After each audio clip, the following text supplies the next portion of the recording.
Glass is the perfect medium to see this marriage of art and architecture, which has been done for nearly 1,000 years now.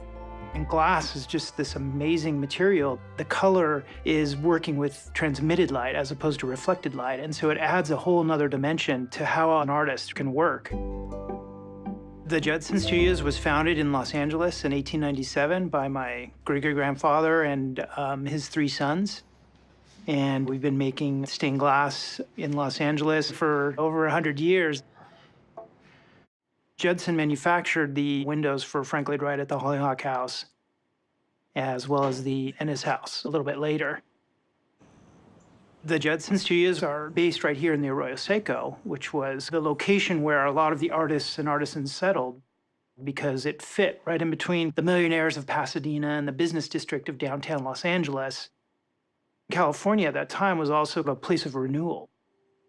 William Lees Judson came here from Chicago for health reasons, but found renewed life and energy. There was a very optimistic mentality a lot of people had that played out in their work. California attracts artists who think differently, but also the clientele. California provided a market for these artists. And we're still in a growth area where they're still building churches and they're still building commercial buildings and museums. That has a really strong influence on the Judson Studios. We've always been looking for new ways to express glass. We've been able to do something a little bit different and start fusing glass. Fusing glass is a very contemporary, modern approach to the use of glass. Everyone on the phone? The difference between fused and stained glass is that fused glass was designed to have every color be compatible.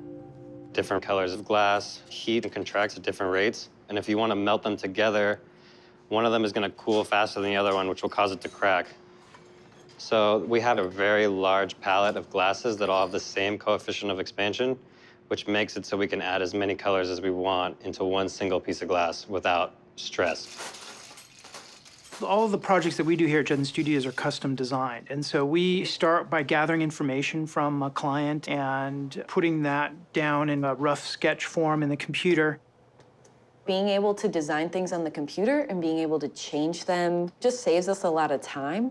And when moving from design to the full size, it also saves us a lot of time because we can just print something that's at the actual size.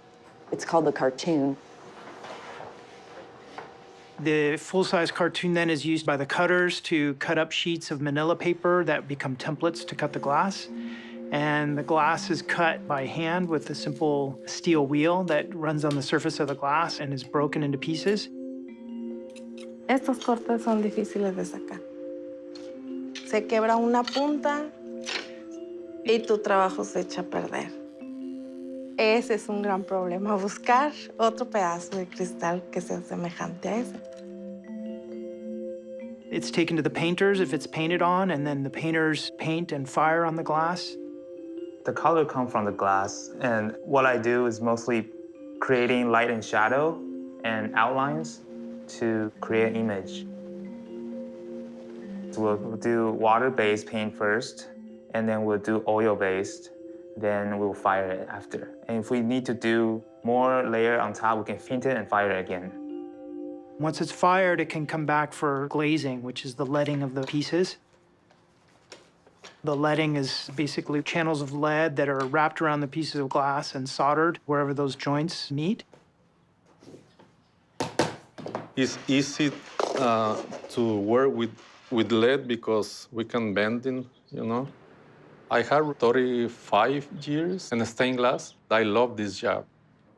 No matter how difficult it is, I enjoy more when it's more difficult.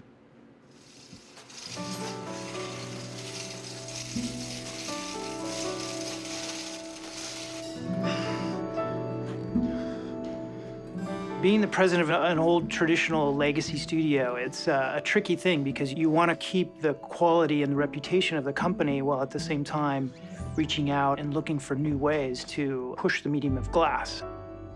The sense of craft and the human hand in our art and design is much more desirable now than it has been in the recent past. And so I think there's a renewed interest in art forms that work in different materials, not only in stained glass, but other mediums as well.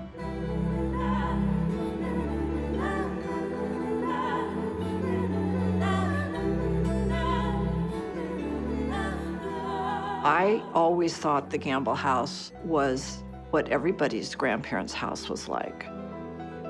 When I was a sophomore in high school, the house opened to the public, and I remember standing in line to get inside my grandparents' house and realizing just everything that the Greens put into it, from the joinery to the carpets to the pegs in the furniture. This really was something extremely special. It's hard to deny the sense of freedom the Greens must have felt being here in California. In his writings, Charles talks about the importance of climate and the environment and the effect that that has on his designs. There's a freedom in California. There is inspiration from the past, and there's a fearlessness to go beyond it. The Greens were actually quite forward-thinking and quite modern and very influential in our mid-century modern movement that came out of Southern California. The Gamble House is as relevant today as when it was built.